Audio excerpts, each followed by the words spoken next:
de agradecer, né, o convite da Câmara Técnica de Pesquisa, das meninas aqui da Dermato Funcional e do CREFITO 3. É um prazer estar com vocês aqui em mais um ano e falar de um assunto que é tão interessante para a gente, tá? Eu sou Débora Modena, sou fisioterapeuta dermatofuncional, trabalho como fisioterapeuta no Instituto de Responsabilidade Social Sírio-Libanês, sou docente na área de fisioterapia dermatofuncional da Universidade de Jaguariúna e pesquisadora aí junto à Unicamp e à Faculdade de Ciências, né, da USP, em Ribeirão Preto. Também tenho doutorado e mestrado em Ciências da Cirurgia pela Unicamp e sou pós-doutora em Ciências da Reabilitação pela USP. Vamos falar um pouquinho do laser de CO2, mas antes da gente adentrar nesse tema, é muito importante que os profissionais entendam que hoje a gente vai falar de laser de CO2, que apesar dele estar aí no auge mais uma vez, né, ele vai e ele volta. É muito importante a gente conhecer o que fomenta realmente os lasers, né? O que são esses tipos de lasers. Hoje nós temos mais de 14 tipos de lasers no mercado. E eu costumo falar que a gente tem um coração ali para formar essa energia luminosa, que é o meio ativo. E muitas vezes os profissionais não conhecem, não sabem o que é esse meio ativo. Então, o meio, o que é? É o que vai ser excitado por uma fonte de energia e vai promover uma emissão estimulada. Então, a gente tem meios ativos que são sólidos, líquidos, e temos o gasoso, que é o CO2, que está aí no maior comprimento de onda de 10.600 nanômetros. Como eu disse, hoje ele voltou. Né? Ele sempre vai e volta. Mas, sem ser o laser de CO2, a gente tem uma gama gigante de outros lasers que também a gente pode trabalhar, que a gente conhece e tem fundamentação científica para isso.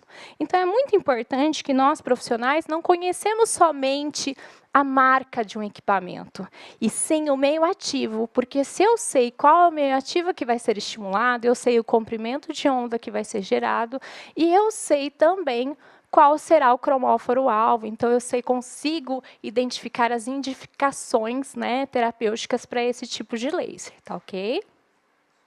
O laser de CO2, quando ele é estimulado, né, lembrando que ele é um meio ativo de gás carbônico com uma mistura, então ele vai ser estimulado e ele vai gerar uma fonte de energia luminosa, que tem um comprimento de onda de 10.600 nanômetros. Então, ele sai na faixa ali do nosso infravermelho.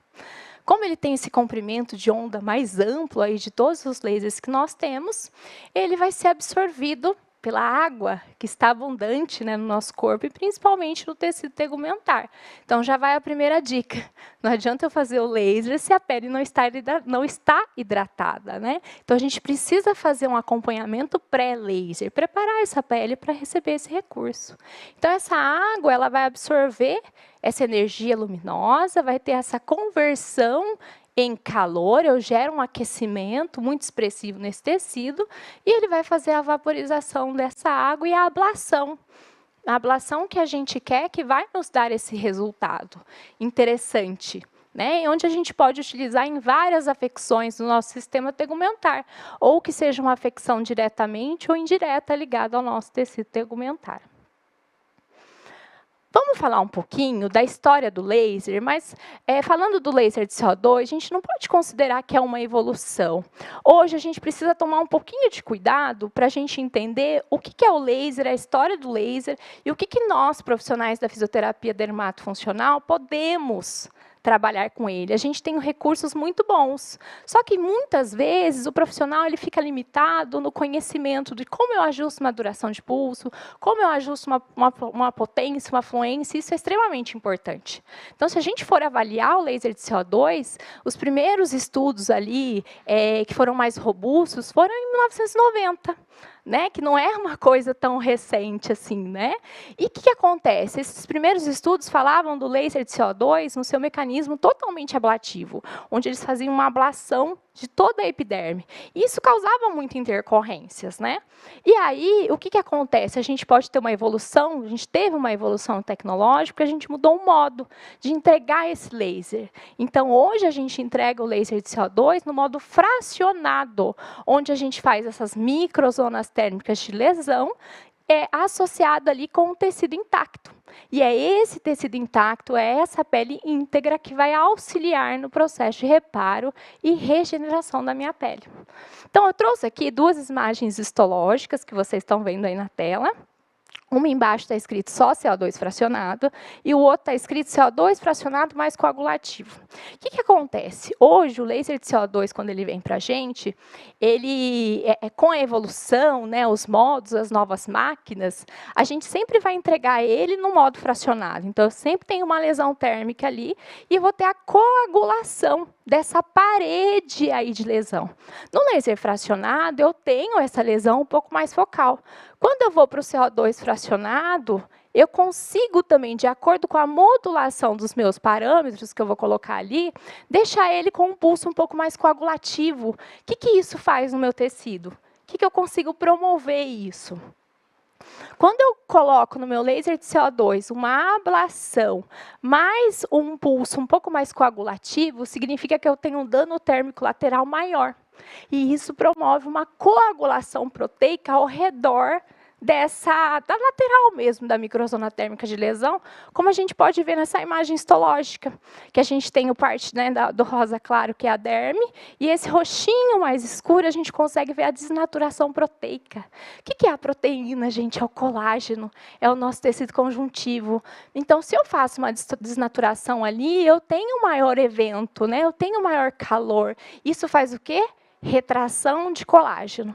Então, esse é o primeiro momento, é o que começa a cascata ali para o processo inflamatório de reparo e remodelação. Então, se eu tenho uma retração imediata desse colágeno, eu vou estimular uma nova neocolagênese, neoelastogênese, e também eu faço o controle do sangramento e coagulação desses vasos. Porque se eu quero fazer um tratamento de cicatriz de acne, a gente precisa saber que a cicatriz de acne está na derme reticular. Então, muitas das vezes, para eu chegar ali, eu posso ter um sangramento utilizando o laser de CO2. Então, eu posso hoje modular. Os equipamentos de laser, geralmente, eles vêm totalmente abertos. E a gente é necessário que eles venham mesmo. Mas é mais necessário ainda que eu conheça qual é o parâmetro que está ali, que eu entenda o que é uma duração de pulso, que eu entenda o que é uma fluência, que eu entenda por que eu vou colocar um distanciamento maior, que eu entenda principalmente também a pele do meu paciente, a afecção que eu estou tratando. Por quê? Eu posso selecionar para esse paciente, por exemplo, uma cicatriz de acne. Então, nesse paciente, eu vou fazer um CO2 fracionado, tá? Mas sem uma coagulação. E depois, em outro momento, eu posso vir e fazer somente um laser fracionado coagulativo de CO2. Então, hoje, a gente tem essa permissão, tá? A gente consegue, através da modulação dos parâmetros, do ajuste dos parâmetros, ter mais segurança na aplicação do laser de CO2. E isso é muito bacana para a gente tem muito mais segurança. E a gente também tem visto aí no mercado... acho que não vai rodar? Vai. Aí. A gente tem visto aí no mercado novas formas, né, de aplicação do laser de CO2. Mas eu costumo falar que o CO2... acho que foi muito... Aí, isso. Vamos dar o play. Aí. Eu costumo falar que o laser de CO2 ele não é novo, né, pessoal? Ele é uma coisa que ele voltou de novo, ele está em ascensão. E aí, por que ele está em ascensão? Se ele sempre foi bom, se eu sempre tive evolução, sempre tenho a evidência científica dele. O que acontece? Muitas vezes, nós, como profissionais, a gente precisa tomar cuidado, porque a gente está sendo educado muito mais pela indústria do que realmente pelo nosso conhecimento. Então, hoje a gente tem essa imagem que está passando aí, é o nosso CO2 comum. Será que se eu colocar aqui, vai novamente? Você pode dar o play para mim? Aí. Dos dois, por favor. Aí. Então, a gente tem ali uma aplicação de CO2 convencional que a gente utiliza na prática clínica, tem evidência científica. Hoje a gente vê essa segunda forma de aplicação, que é o modo de entrega. Como eu vou entregar essa lesão de CO2 na pele desse tecido? Que é o quê? Eu vou fazer a aplicação do CO2, eu vou ter essa microzona térmica de lesão, eu tenho a ablação desse tecido, tá? Se eu quero chegar na derme reticular ou na derme papilar, e aí eu posso fazer pulsos subsequentes, tá? para eu conseguir chegar no meu objetivo terapêutico. Então, são novas formas de aplicação, que a gente também consegue com o laser fracionado, né, de CO2 antigo, que está aí há muitos anos. Então, a gente precisa tomar cuidado, porque muitas vezes, né, surgiu um novo laser de CO2. Não é que é um laser novo, tá? São só alguns plus que as empresas acabam colocando. Só que, pelo fato de faltar um pouco de conhecimento, da nossa busca não ser tanto enfática, a gente, às vezes, peca por isso. Tá? Então, é muito importante que a gente conheça o meio ativo, lembra que eu falei para vocês lá no começo, entender qual que é o meio ativo que está sendo estimulado, porque eu sei qual é o comprimento de onda, eu entendo qual que é o mecanismo fisiológico e, principalmente, eu entendo a pele do meu paciente. Porque o laser de CO2, ele não vai vir para você, eu sou um laser epidérmico, eu sou um laser dérmico, eu sou um laser cirúrgico. Não, você recebe o equipamento aberto. E nós, como profissionais da fisioterapia, que entendemos de fotobio, né, estudamos isso na nossa graduação, estudamos na nossa especialização, a gente precisa entender qual o parâmetro que eu preciso colocar aqui para tratar uma afecção do tecido tegumentar que está na minha epiderme. Qual é o parâmetro que eu preciso colocar aqui para tratar uma cicatriz de acne que está na derme? E aí eu consigo, dentro desses parâmetros, modular o meu tratamento e entregar uma lesão controlada no tecido. E eu consigo atingir resultados satisfatórios e com segurança, com laser de CO2, como eu trago aqui para vocês. A gente está falando hoje aqui no bloco da estética, mas a gente também não pode deixar de lado a nossa parte de reabilitação. O laser de CO2, ele é e sempre foi e vai continuar sendo um laser que a gente pode utilizar muito na reabilitação de pele de um paciente, seja ele, como nessa imagem, né, que tem uma cicatriz ampla de uma queimadura, tá? Onde a gente melhora a qualidade do tecido, a gente melhora a funcionalidade desse tecido e a gente melhora a qualidade de vida do tecido. Só que, para fazer isso, eu tive que entender todo o processo fisiológico que aconteceu na pele do meu paciente com essa lesão. E eu tive que entender também como que vai ser a interação do laser de CO2 para com esse tecido lesionado. Porque o laser, assim como muitos outros recursos na fisioterapia, eles são um pontapé inicial. Tudo que a gente faz no tecido tegumentar é estimular, né, um processo inflamatório controlado. E isso eu faço a partir de uma lesão. Seja ele por um laser de CO2, seja ele por um laser de erbium, e por aí vai. E na estética, a gente continua com ele também, com ótimos resultados e com segurança. Muitas das vezes, nós como profissionais, a gente não faz um CO2 muito ablativo, onde um pós, né, desse laser ele vai ter muito edema, vai ter sangramento. Não é o nosso objetivo, porque a gente precisa lembrar de trabalhar de modo associado. Tá? E aí, para a gente entender como esse laser vai agir na pele, que eu já falei um pouquinho aqui, brevemente, a gente precisa entender como que é o processo inflamatório dele na pele. Né? Então, ele deu o pontapé inicial, como que a minha pele vai se restaurar? Então, eu trouxe essa imagem histológica bonita aqui para a gente ver, que nesse primeiro momento a gente vê essas microzonas térmicas de lesão e a gente não imagina o que está por trás dela. Né? Então, a gente consegue ver, imediatamente depois do laser, depois de 2 dias e depois de 14 dias, a gente praticamente não tem mais essa microzona térmica de lesão. Isso já foi, né, já está no seu processo de remodelamento. E por que isso acontece? E por que é importante eu entender esse processo? Para saber que não é só o laser de CO2 que vai garantir meu resultado final. E sim, é o que eu vou fazer depois do laser de CO2. Tá? Então, aqui, mais uma vez, o que acontece? A partir do momento que eu estimulei, né, uma lesão no meu tecido tegumentar pelo laser de CO2, nessa primeira hora, a gente vai ter estímulo das proteínas de choque térmico, que a gente chama da HSP70. Essas HSPs, elas têm a função de estimular a mitose. Então, elas vão lá na minha camada basal de epiderme, vão estimular as minhas células tronco, porque eu preciso de mais queratina para renovar repar a minha epiderme. E elas vão fazer a mesma coisa na minha camada dérmica. Vão lá nas nossas células mesenquimatosas, né, que são as nossas células-mãe. Se eu tive uma lesão e eu preciso restaurar esse tecido conjuntivo, vai estimular quem? O meu fibroblasto a produzir mais colágeno e mais elastina. E assim eu consigo iniciar um processo de reptilização. Mas olha, isso já acontece na primeira 1 hora.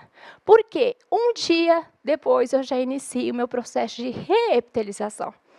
Tá? Tanto é que no 3º dia, o meu extrato córneo e a minha epiderme já estão íntegros. Mas íntegros como? Íntegros com qualidade? Íntegros com dermossomos ali fortes para fazer essa junção, essa construção dessa parede de tecido epidérmico? Muitas vezes não. Então é aí que a gente já pode entrar com nutrição nesse tecido, ou a gente já entrou antes. No 5º dia, aumenta os nossos TGF-beta, que são células inflamatórias. Por quê? A minha epiderme, ok, já consegui reptilizar. Mas e a minha derme? E a minha derme papilar, que a gente tem o tecido conjuntivo mais frouxo, muita substância fundamental amorfa. E a minha derme reticular, que é o tecido conjuntivo que eu quero, que realmente vai dar firmeza para a minha pele. Então, eu preciso estimular. E ela já vai estar ali no auge no 5º dia. E nessa primeira semana, a gente já tem essa síntese de colágeno tipo 3, que a gente fala que é o nosso colágeno estica-puxa, né? Que é aquele colágeno mais frouxo. Tá? E depois de 1 mês, a gente vai ter o nosso processo de turnover, que é o colágeno tipo 3, substituído pelo colágeno tipo 2. É aí que a gente começa a ver a firmeza dessa pele. É ali que aquela pele vai ficar com menos ruga, vai ficar melhor, aparentemente. É aí que, se a gente faz um tratamento numa cicatriz, a gente consegue ver a mobilidade tecidual. E com 3 meses, a gente tem a completa substituição dessa microzona térmica de lesão. Mas e aí? Você vê o seu paciente no primeiro dia de laser de CO2 e depois não acompanha mais? E esse processo lindo que o seu tecido está fazendo para regenerar? E ele vai fazer lindamente. Só que se eu não acompanho isso, eu posso perder o controle. Né, dependendo do nível de lesão que eu fiz lá em cima, lá com laser de CO2 na primeira sessão. Então, a gente precisa de outros recursos para trabalhar nesse processo de reparo e regeneração, para ir modulando esse processo, para eu não produzir colágeno a mais e nem a menos, tá? Para evitar as nossas intercorrências aí no processo de reparo e regeneração do tecido. Então, o fisioterapeuta, quando a gente vem falar de laser de CO2, a gente precisa lembrar que não é um laser recente no mercado. Ele já tem a sua evidência científica robusta, a gente sabe que ele funciona. E ele vai funcionar tanto para um resurfacing cutâneo, tanto para um tratamento de flacidez de pele, tanto para um tratamento de cicatrizes, um tratamento de estrias. A gente tem um alto nível de evidência para ele. E por que agora a gente volta e fala de novo do laser de CO2? Então, será que a gente está conhecendo realmente as nossas tecnologias? Ou será que a gente está indo junto com o boom aí que está vindo do laser de CO2? Porque a gente sabe, a gente teve um grande aumento ali de procura pelo laser de Thulium, que é um laser super antigo, né, de 1927 nanômetros, que a gente até fez uma revisão sistemática dele, a gente viu que ele tem resultados, mas que agora ninguém mais utiliza mais porque não dá resultado. Na verdade, ele dá, sim, resultado. Ele é ótimo para drug delivery, assim como o laser de CO2, né, que foi o precursor, na verdade, do drug delivery. Então, a gente precisa tomar um pouquinho de cuidado para a gente entender os caminhos que a gente está indo quando a gente quer trabalhar com laser de CO2 ou qualquer outro tipo de laser, porque todos eles têm a sua função, todos eles entregam resultados e a gente pode trabalhar com segurança. E para a gente trabalhar com segurança na nossa dermato funcional, eu sempre falo de trabalhar com prática baseada em evidência. Né? Então, a gente sabe que os lasers de alta potência, eles têm a melhor evidência no tecido tegumentar, tanto para a estética quanto para a reabilitação. Mas o que está pegando? Será que é a evidência ou será que é a expertise? Então, a gente precisa buscar conhecimento, mas um conhecimento válido, um conhecimento onde você vai voltar às suas bases, tanto de anatomia e fisiologia de pele, tanto de fisiopatologia, de doenças ou de afecções estéticas que acometem o seu tecido tegumentar. E aí a gente juntou esse bloquinho, a gente vai para o nosso cliente. E aí, cliente, porque a gente sabe que o laser de CO2, o downtime dele, que é o tempo de recuperação, é mais longo, né? A gente sabe que ele vai causar muito edema, que ele vai causar desconforto. Como que o seu paciente sabe que ele pode lidar com isso? Então, a base da fisioterapia dermatofuncional é a gente trabalhar assim, não apenas com equipamentos, tá? Mas a combinação assertiva do recurso, das nossas outras terapias, do nosso conhecimento, a melhor evidência científica e o nosso olhar clínico para o paciente. E é assim que a dermatofuncional vai transformar as vidas das nossas pacientes, dos nossos pacientes, tanto na área estética, tanto também na reabilitação. Obrigado a todos. Eu quero deixar um convite especial, né? Estaremos lá no Congresso de Fisioterapia Dermatofuncional em Belo Horizonte, então aguardo vocês. Muito obrigada.